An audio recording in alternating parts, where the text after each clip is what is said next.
You spent our weekends tuning a model instead of seeing my parents. But that run was really important. You looked at your freaking loss curve longer than you looked at me. That is not true. I just needed it to converge.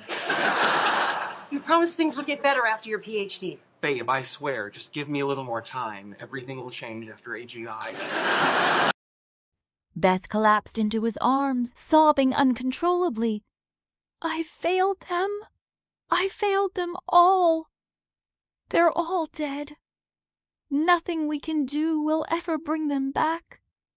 How can I ever live with myself again? How?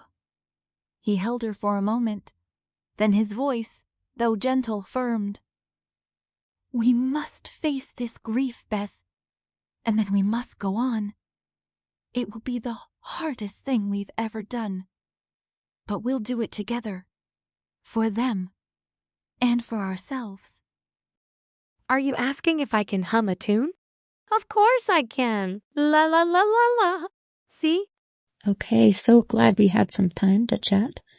I have been wanting to chat with you. Give me just a second to put on some nice background music. I like this one. Hope you do too.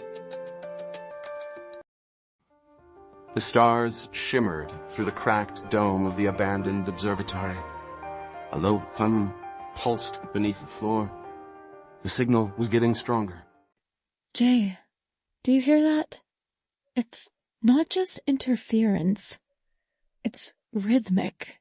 Like it's trying to speak. Yeah. I boosted the gain and now it's pulsing every 4.2 seconds. That's not random. Someone, or something, is calling us. Lena stepped closer to the console, her fingers trembling slightly. The old screen flickered to life and a single word etched itself across the glass. Welcome.